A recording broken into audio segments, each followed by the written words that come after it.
예. 오늘 사도행전 8장 9절에서 24절 말씀, 시몬에게 갇힌 교회라는 말씀을 함께 보도록 하겠습니다.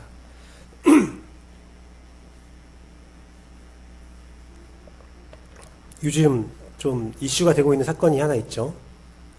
되게 이슈가 되는 사건이 하나 있는데, 박찬주 대장이라는 그 사람의 군인이 그의 부인과 함께 공관병에 대한 갑질 이렇게 논란이 있었습니다. 그래서 군인으로서 또 사람으로서 해서는 안 될 일들을 행하셨죠.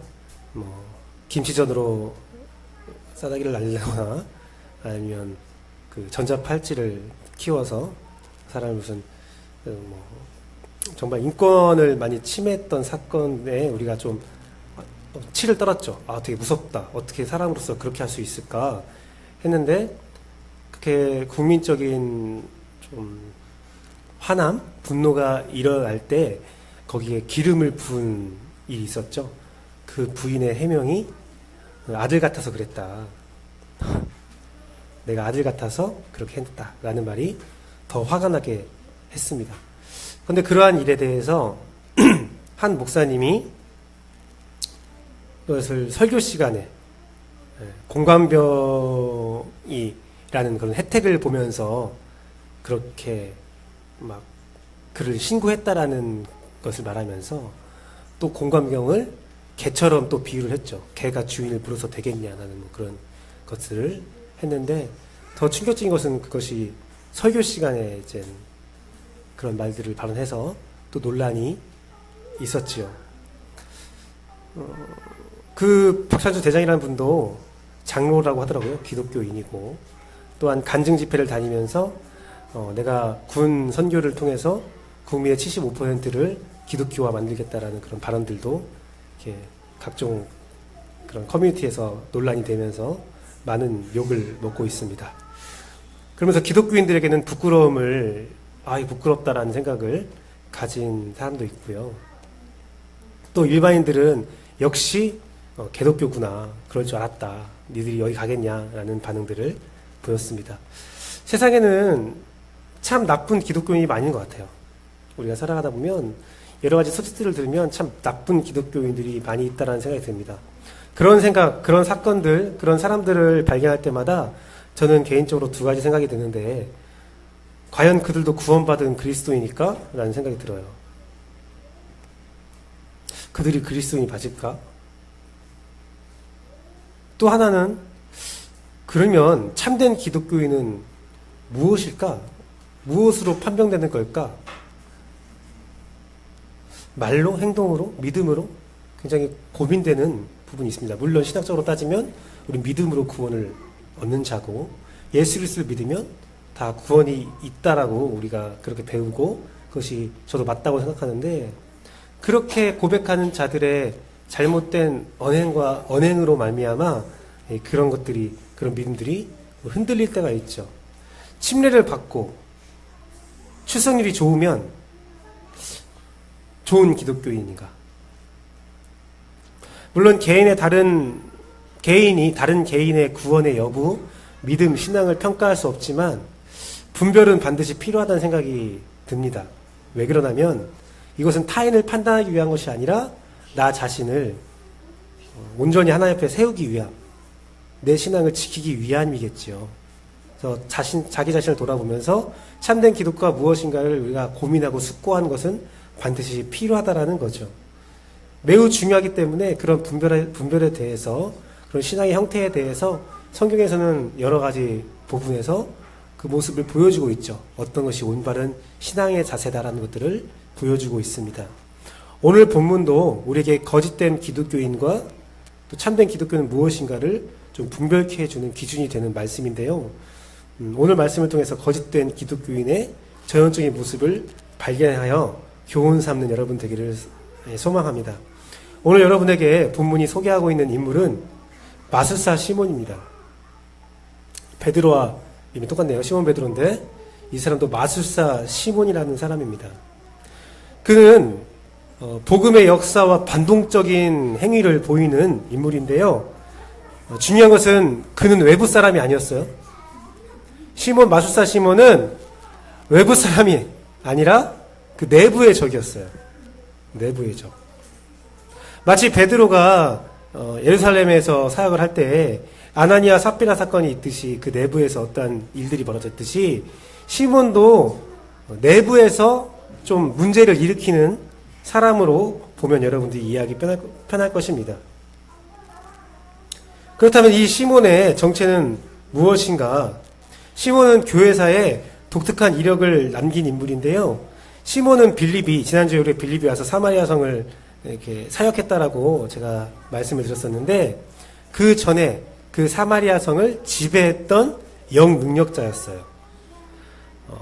오늘 본문에서는 어떻게 기록되어 있냐면, 빌립이라는 사람이 사마리아 성 오기 전에 시몬이 마술을 통해서 사마리아 사람을 현혹했다라고 했습니다. 어떤 마술인데, 우리가 생각하는 그런 이윤열 마법사의 그런 눈속임의 마술이 아니라, 그 당시에 성경에 나가는 마술은 어떤 영 능력을 의미해요. 어떤 속임수일 수도 있지만 영 능력, 어떤 능력이 있었던 것 같아요. 그러면서 사람들은 그를 보고, 그의 능력을 보고 하나님의 능력이라고 치겠다고 해요. 그걸 보면서 우리가 어떻게 알 수 있냐면, 그 시몬이라는 사람이 그 마술을 행할 때에 다른 신의 이름으로 행한 것이 아니라 하나님의 이름으로 마술을 행한 거죠. 사마리아 사람들도 이 사람 하나님의 사람이야, 하나님의 능력을 행하고 있어 라고 믿고 있는 거죠. 또 재미있는 게 시몬이 자기 스스로를 큰 사람이라고 지칭했다고 해요. 난 큰 사람이야. 마치 이만희를 보는 것 같은데요. 난 예수 그리스도야. 난 큰 사람이야. 시몬도 난 큰 사람이야. 난 능력이 있어. 난 너희들이 섬겨야 되는 사람이야 라고 말하고 다녔다는 거죠. 그리고 그것을 사마리아 사람들은 인정하고 그의 지배 가운데 들어갔어라는 겁니다. 그런데 빌립이 나타나서 진짜 하나님의 능력을 행했잖아요. 지난주에 말씀 보면 빌립이 와서 행한 게 귀신을 내어쫓고 병을 치료했다라는 기록이 있어요. 진짜 하나님의 능력을 보이자 유진 피터스 메시지에서 설명하기를 어떻게 표현했냐면, 사마리아 사람들이 시몬을 잊어버리고 곳곳에서 침례를 받고 믿는 사람이 생겼다라고 기록되어 있어요. 그러니까 오늘 본문에는 기록되지 않았던 한 단어가 하나 더 추가되는 거죠. 유진 피터스는 잊어버렸다라는 말을 썼어요. 사마리아 성에서 사람들이 하나님의 능력 있는 사람이야, 시몬은 스스로 큰 사람이야 라고 할 때 다 그것을 인정했는데, 진짜 하나님의 능력이 나타나자 거짓된 하나님의 능력을 잊어버렸다는 거예요. 시몬이라는 사람을 잊어버릴 정도로 그러한 일들이 벌어지자, 정말 재미있게도 시몬이라는 사람도 빌립에게 가서 침례를 받고 빌립을 따라다녔다라는 기록이 나와 있습니다. 유진 피터스는 메시지 성경에서 또 뭐라고 말했냐면, 시몬이 빌립 곁을 떠나려 하지 않았다라고 표현했어요. 오늘 성경은 시몬이 빌립을 따라다녔다 했는데, 유진 피터스는 그것을 어떻게 해석했냐면, 떠나려고 하지 않았다. 늘 붙어 다녔다라는 거죠. 여기까지만 보면 외적으로 시몬은 하나님의 이름으로 능력을 보이면서 사람들의 마음을 사로잡았고, 그로 인해서 많은 부를 소유했던 사람이고, 그런데 그것이 잘못된 걸 알고 빌립이 왔을 때에 침례를 받고 빌립을 열심히 따라다니는 제자의 모습을 보였다라고 외적으로 보일 수 있습니다. 하지만 그의 정체, 그의 마음의 중심은 결정적인 순간에 드러났습니다. 결정적인 순간에 드러났어요. 사마리아 성에서 일어나는 일들을 보고 예루살렘에 있던 사도들이 찾아옵니다. 찾아와서 성령을 받게 기도해주는, 안수해주는 일이 벌어지는데요. 성경에서는 되게 독특한 본문이죠. 사실은 침례를 받았지만, 예수 이름으로 침례를 받았지만 성령을 받은 사람이 한 명도 없었다라고 기록되어 있어요. 이것은 좀 이해가 필요한 본문인데요. 다양한 해석이 있습니다. 예수 그리스도를 믿는 것과 성령을 받는 것은 별별 사건이다. 그래서 우리는 성령 침례를 꼭 받아야 된다. 여러 가지 말들이 있는데, 저 같은 경우는 이것을 이렇게 해석을 합니다. 저는 침례 이후에 이들이 성령을 받았다라는 것은 본문에서 다른 사람의 영향력 아래에 있었던 사람, 사마리아 사람들이 처음엔 시몬의 영향이 있다가 두 번째는 빌립의 영향이 있었죠. 그 누군가에 의지하려는 그런 성향을 가졌던 사람들이 성령 그 안수를 받으면서 이제 자기 스스로 분별하고 성령, 자기 안에 있는 성령의 충만한 모습으로 좀 자유, 신앙의 자유를 얻었다. 신앙의 선택권을, 주권을 자기가 자기 손에 가지게 되었다라고 저는 그렇게 해석합니다. 왜냐면 저는 성령에 대한 사역에 대해서 여러분에게 말할 때에 은사적인 사건들은 표면적인 사건이 중요한 것이 아니라 그 내면에 내가 하나님과 내가 바로 서 있느냐, 내 주변에 하나님과 나의 중간에 다른 누군가가 있느냐, 다른 존재가 있느냐, 아니면 내 안에 성령과 내가 교통하고 있느냐, 주체적인 시상을 가졌느냐라는 거라고 제가 말씀을 계속 드렸잖아요. 그래서 저는 오늘 본문의 말씀을 그렇게 해석하는 겁니다.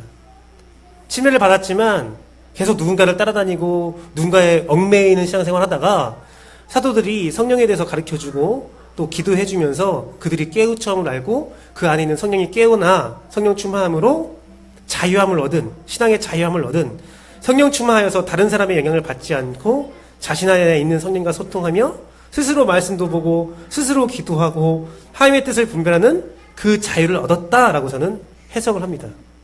그렇게 해석하는 이유는 그 이후에 시몬의 행동을 보고 유추한 내용입니다.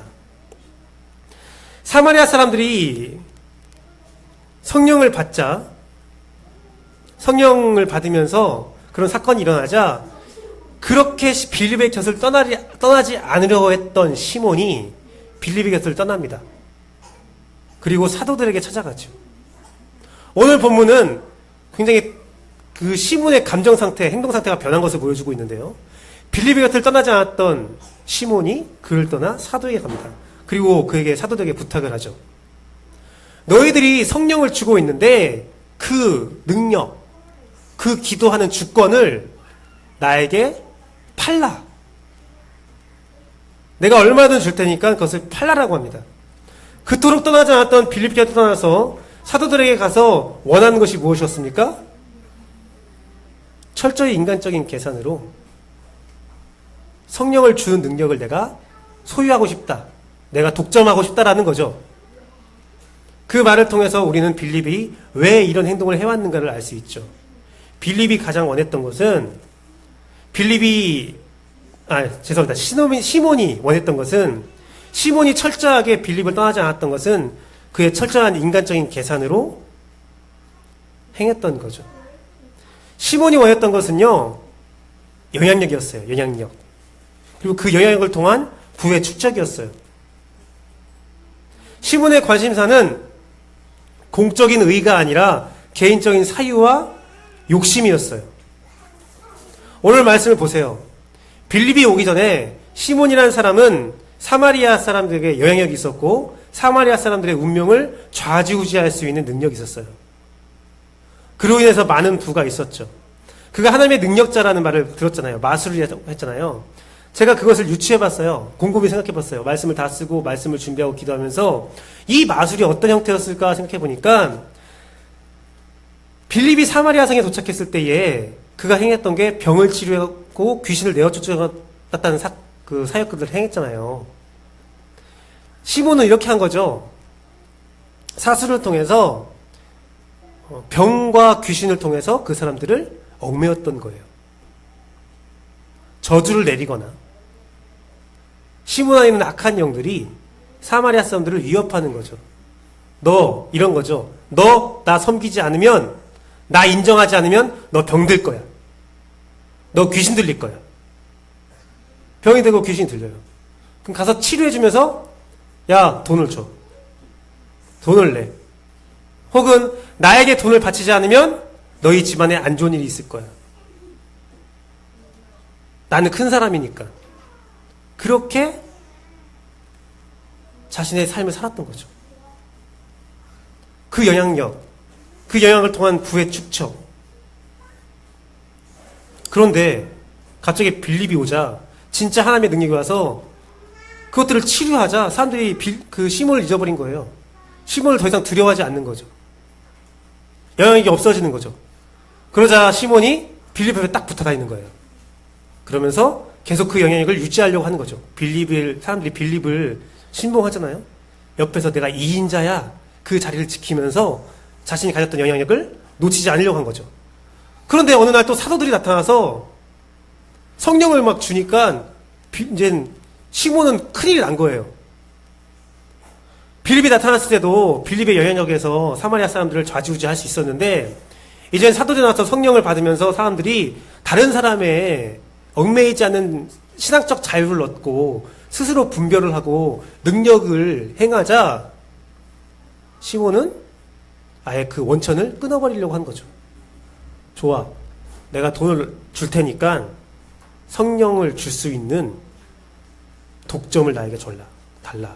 그래서 사마리아 사람들에게 내가 기도해서 네가 성령 받았으니까 내가 준 거야 라는 말을 다시 그 영향력을 가져오고 싶었던 거죠. 또 두려움을 주려고 했던 거죠. 너 내 말 안 들으면 내가 줬던 성령 다시 회수할 거야. 그런 식으로 협박하려고 하고 영향력을 행사하려고 했던 시몬의 그 검은 야욕이 저는 본문을 통해서 보여진다는 거죠. 그래서 그런 유추로 아마 이 본문에 성령을 받았다라는 사건은 그런 어떤 사람에게 속박되었던 그들이 성령의 자유함을 얻는 그런 사건이었을 것이다 라고 저는 해석을 하고 있는 겁니다. 어쨌든 시몬이라는 사람은 언제든 다른 자들의 신앙, 믿음, 삶의 주체가 되고 싶어하는 사람인 거죠. 어떤 이름을 통해서든 하나님의 이름을 이용해서라도 시몬은 그들의 하나님이 되고 싶은 거죠. 하나님을 말하지만 내가 하나님이야 라는 거죠.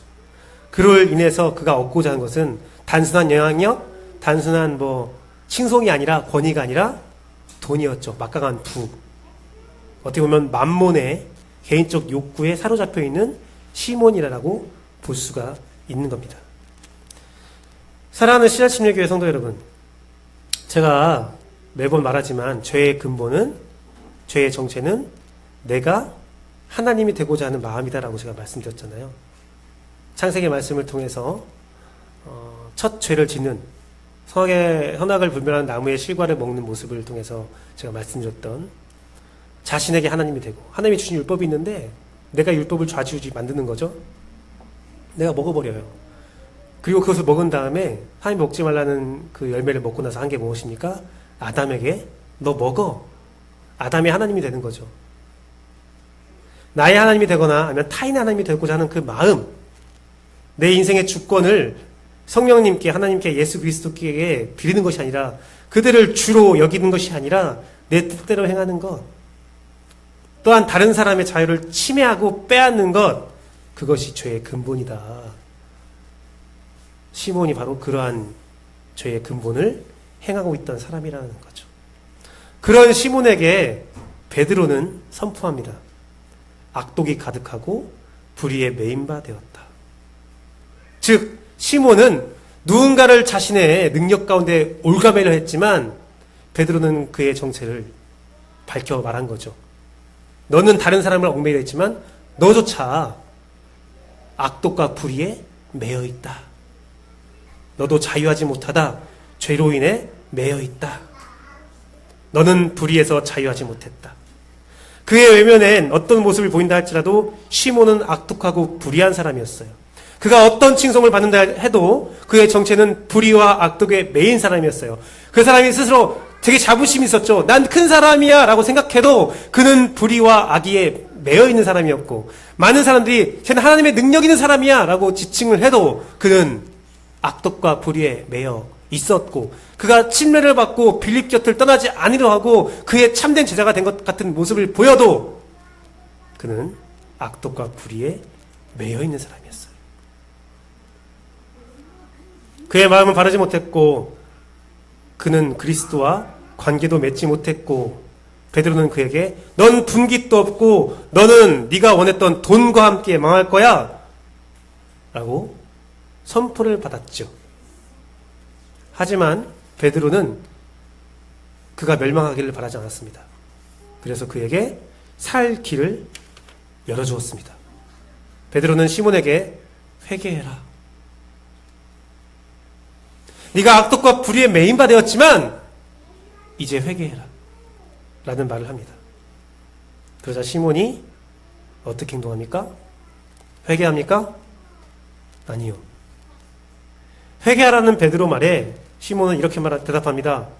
나를 위하여 기도해서 내가 저주를 받지 않게 해주세요. 하나님이 또한 베드로가 원했던 말은 내가 그동안 그런 악독과 불의한 일을 행했던 것을 회개합니다.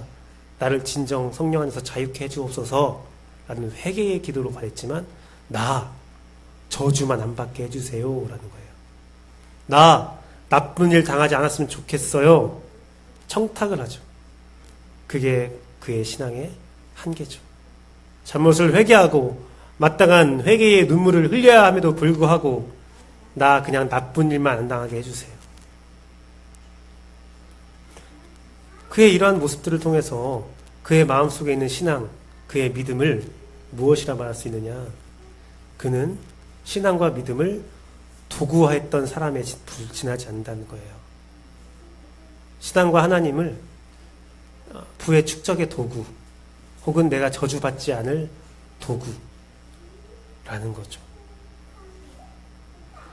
여러분, 우리가 침례를 통해서 또 성령 충만을 통해서 우리가 바른 기독교인이 된다라는 거에는 우리가 무엇을 믿느냐,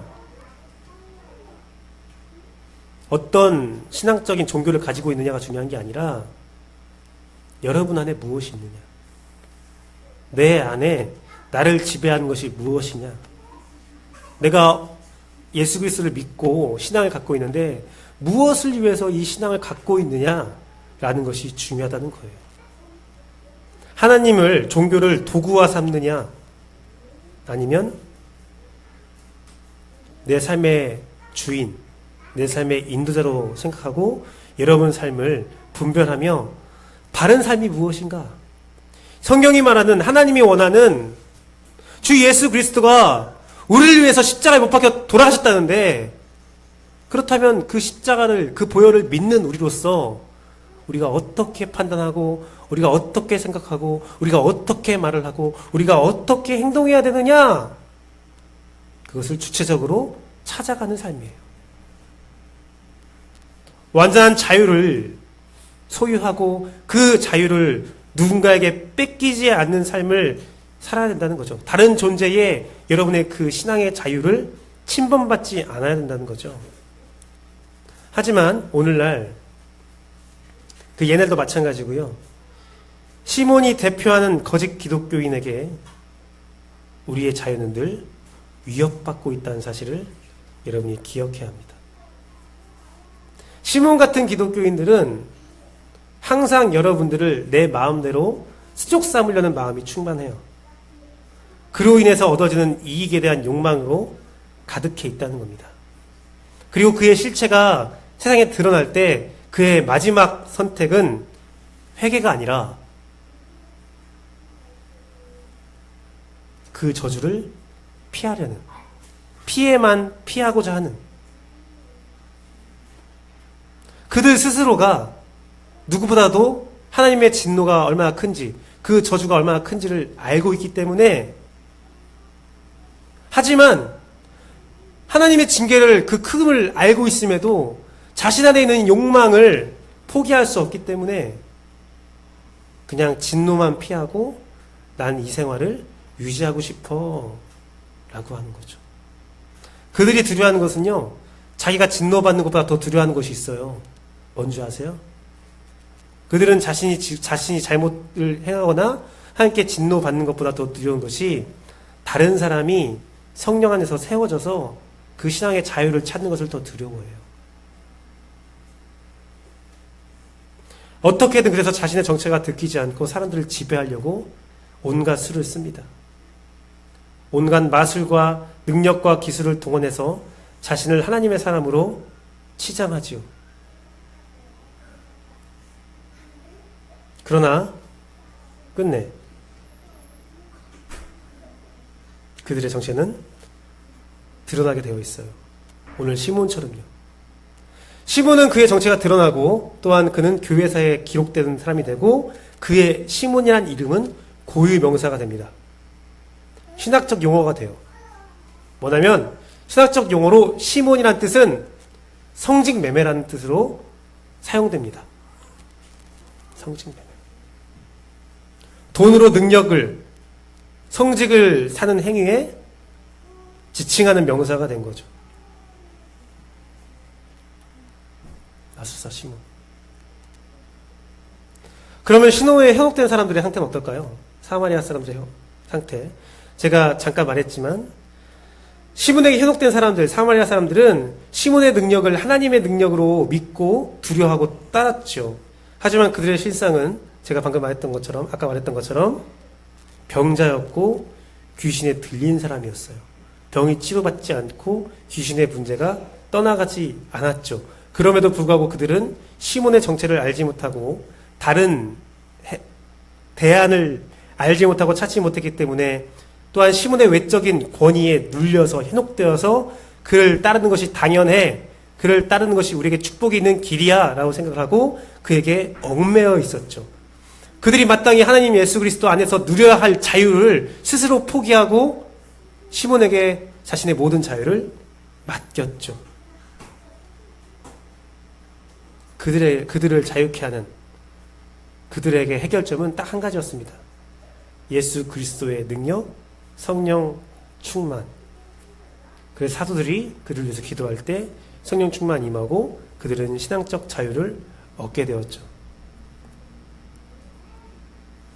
그들이 진정한 복음으로 자유를 얻기 시작하자 시몬은 그 영향력을 더욱더 강력하게 소유하기를 원해서 더 기독교인처럼 행동했고, 끝내는 성령 충만하게 만들어주는 권위까지도 소유하려고 했지만, 끝까지 그들을 현혹하려고 했지만, 예수 그리스도의 능력은 그들을 보호하여 베드로라는 사도를 통하여 그의 실체를 열방에 선포하였습니다. 그래서 사마리아 성의 사람들은 완전한 자유를 얻게 되었죠. 사랑하는 씨앗심령교회 성도 여러분, 이런 오늘 본문의 모습들이 오늘날에 단순한 초대교회에 있었던 사건이 아니라 오늘날 우리의 주변에 있는 성직 매매의 현장에 있는 겁니다. 한국교회는 어떻게 보면 시몬이라는, 만몬이라는 불안은 그러한 영향력 가운데 갇혀 있을 수도 있습니다. 한 사람 한 사람의 성도들이 자신의 신학적 자유를 소유하고 그 자유 가운데서 성령님과 교제하면서 행복한 신앙생활을 해야 되는데 매여 있을 수 있어요. 여러분 스스로가 내 신학적 자유를 다른 누구에게, 권위에게 맡겨버리고 살아갈 수 있는 상태일 수도 있다는 겁니다. 성직 매매라는 것은 단순히 돈으로 교회를 사는 거야, 그게 아니라 우리를 현혹하고 우리의 자유를 빼앗는 사람의 행위, 하나님 앞에서 한 사람 한 사람이 개인으로 서는 것을 원하지 않고 나를 통해서 쓰기를 원하는 행위, 여러분의 자유를 빼앗아서 그 사람의 나의 발 아래 두려는 행위, 연구, 투자, 그 모든 것이 다 성직 매매예요. 성직 매매를 통해서 그들이 얻고자 한 것은 뭐냐면 끝내 돈이고 그들의 이익의 이권이겠지만, 그가 원하는 것은 여러분을 향한 철저한 통제력이에요. 그들은 여러분을 통제해서 자신의 창고를 풍족하게 만드는 거에 집중해요. 각종 이단들이 하는 방법이잖아요. 자신의 통제력에 갇혀서 그들이 가진 모든 것들을 자기가 좌지우지하려고 해요. 근데 이 모습들이 오늘날 한국 기독교에도 일부 목사들에게 있다는 겁니다. 일부 사역자에게 있다는 거예요. 일부 성도들에게 있다는 거예요. 나한테 기도받아야 네 저주가 풀려. 내 말을 들어야, 내 말씀이 참 은혜로운 말씀이야. 네가 신앙생활하면서 온전한 은혜를 맛보고 싶다면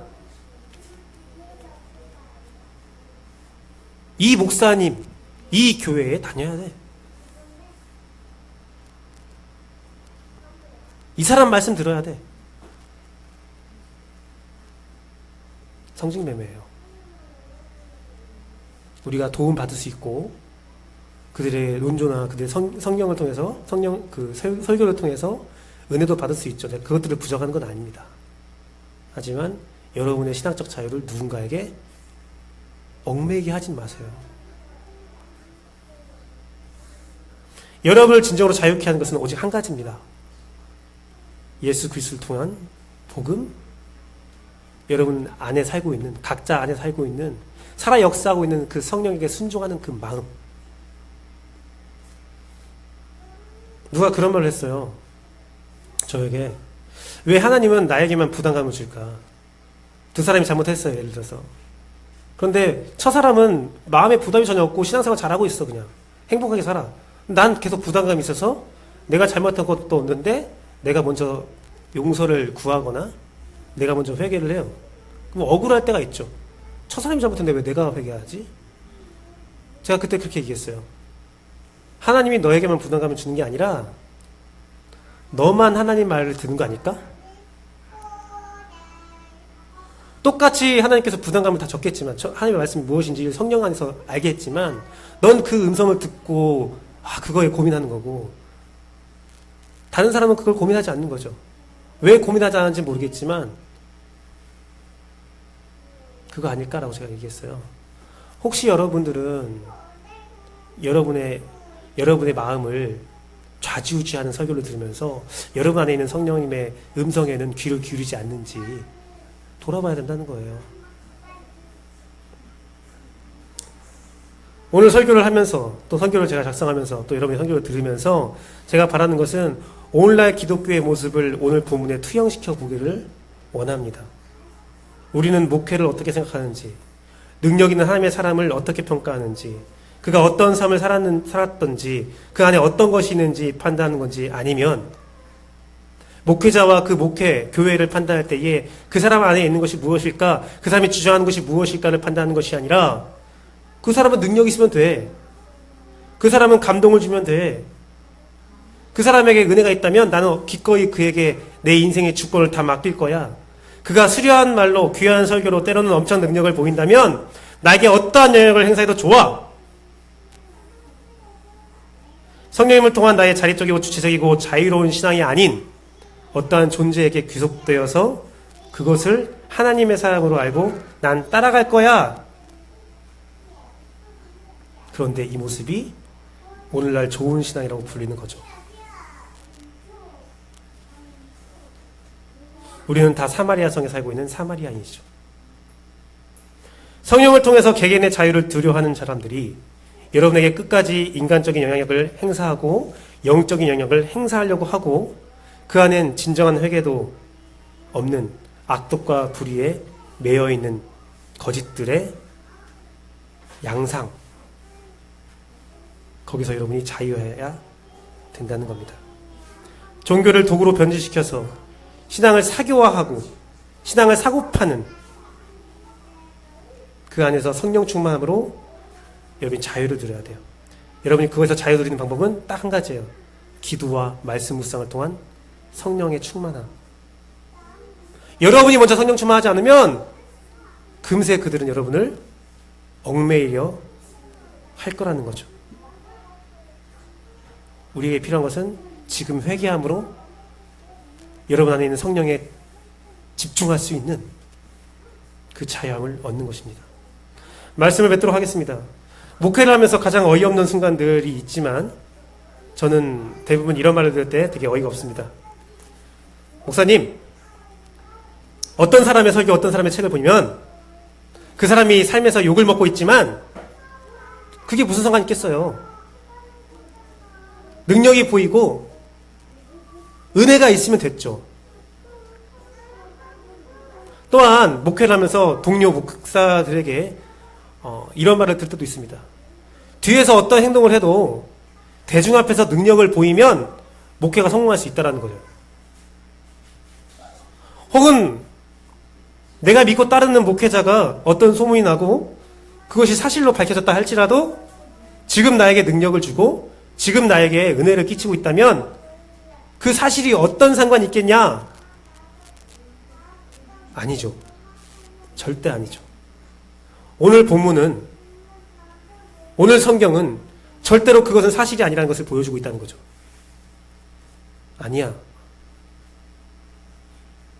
그런 모습은 하나님과 분깃을 나눌 수 없다. 그런 모습은 그것과 함께 멸망하는 것이다. 명확히 말하고 있다는 거죠. 그것은 저주받은 거야. 라고 말하고 있다는 거죠. 오늘날 성직매매 시몬에 사로잡힌 악독과 불의에 매여 있는 교회 교역자 성도들, 이러한 일을 어떤 사람들은 또 어쩔 수 없는 현상이라고 말해요. 현실이라고 말해요. 후임 목회자가 성도수 건물에 비례한 돈이 있어야 한다고 말을 하고, 당연히 그렇게 해야 된다고 말을 하고, 각종 세미나나 어떠한 활동을 통해서 유명한 목사와 연줄이 다 있어야 된다고 말을 하고, 그의 권위를 빌려야 목회가 성공한다라고 말을 하고요. 어떤 사람은 스스로를 큰 자라고 여기면서 각종 사술과 사람의 마음을 빼앗는 인간적인 방법들과 기술에 능수능란하고 그것들을 권유하기도 합니다.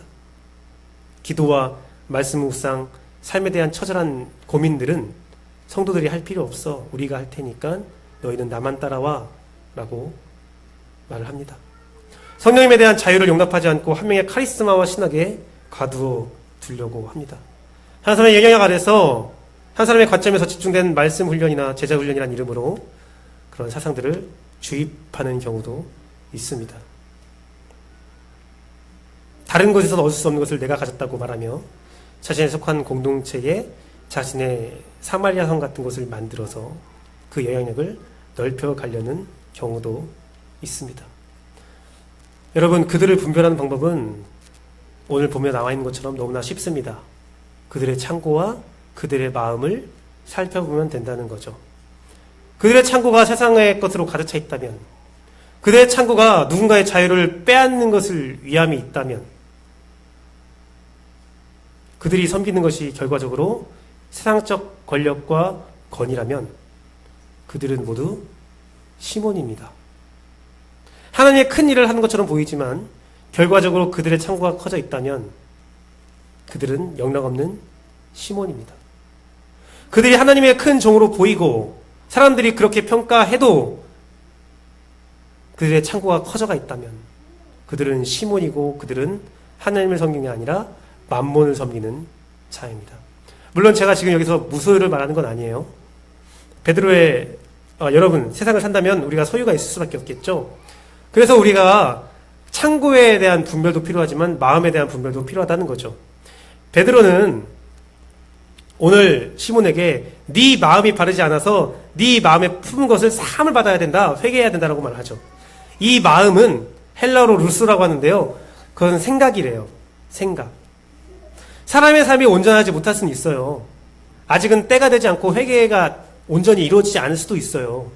하지만 그렇다면 그걸로 그 사람을 평가절하하는 것이 아니라 다시 한번 그를 분별할 때 그의 생각의 중심, 마음의 중심은 어디에 있을까를 봐야 된다는 거죠.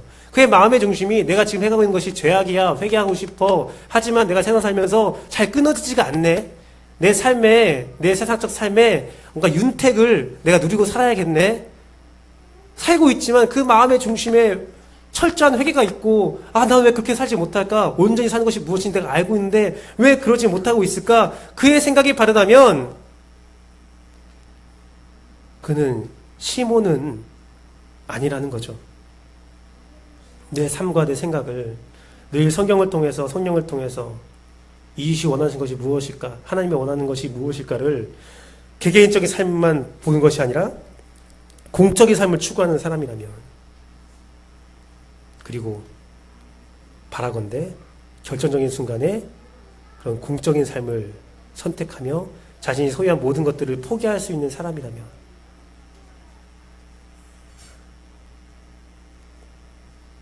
그리고 그런 합당한 삶을 살고자 노력하고 기도하고 묵상한 사람이라면 아직은 기회가 열려있는, 하나님의 사람이고 우리는 그를 위해서 기도해야 된다는 거죠. 마찬가지로 나 자신도 그렇게 돌아보기를 소망합니다. 여러분이 신앙을 통해서 여러분 창고를 쌓고 있는 건지 돌아보길 원하고, 그런 현실적 삶 속에서 여러분들이 오늘 설교를 듣고 나는 악독과 불의에 매여 있는 아주 답이 없는 사람이야 라고 섣불리 판단하지 마시고, 그러한 삶의 현장에서도 여러분 마음의 중심을 돌아보며 그래도 하나님께서 내 안에 성령님이 나에게 부당함을 주고 있고 올바른 것이 무엇인지 나에게 가르쳐주고 있다면 회개하고 하나님을 향해 나아가는 그 안에서 참 큰 자유와 큰 기쁨을 누리는 여러분 되기를 소망합니다. 여러분, 신앙은 함께 살아가는 거지 무리를 이끄는 것이 아닙니다. 그래서 저도 여러분과 함께 살아가고 있는 거지 여러분을 정죄하거나 비판하거나 여러분을 이끌고 있는 것이 아니라는 사실을 기억하십시오. 우리 CR 침례교회 교회 공동체는 다양한 신학과 다양한 신앙이 존재하여서 다양한 방법의 삶의 모습으로 공존하며 살아가는 것입니다.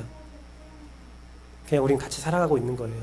우리 안에 더 큰 죄인도 없고 덜 큰 죄인도 없고 더 능력 있는 사람도 없고 더 능력이 없는 사람도 없습니다. 철저히 하나님 앞에 여러분들이 서시고 하나님이 여러분에게 하시는 위로와 사랑을 받는 여러분 됐으면 좋겠어요.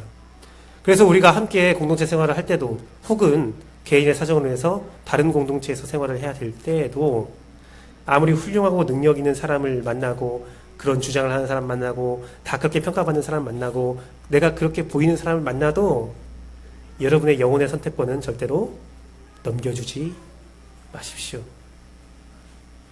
그에게 하나님의 자리를 내어주지 마십시오.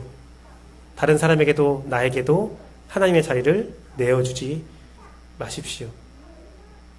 그러기 위해서 늘 기도하고 말씀으로 성령 충만함, 늘 진리에 여러분의 마음을 씻는, 그래서 악독과 불의에 자유한 여러분의 신앙이 이루어지기를 진심으로 소망합니다. 오늘 나를 얻고 얽어매겨 있는 시온이라는 존재를 철저히 깨트릴 수 있는, 자유할 수 있는 성령 충만한 여러분의 신앙생활을 위해서 기도하도록 하겠습니다. 우리 시간 찬양하고 기도하겠는데요. 우리 주님 마음 내게 주소서 함께 찬양하고 함께 기도하도록 하겠습니다.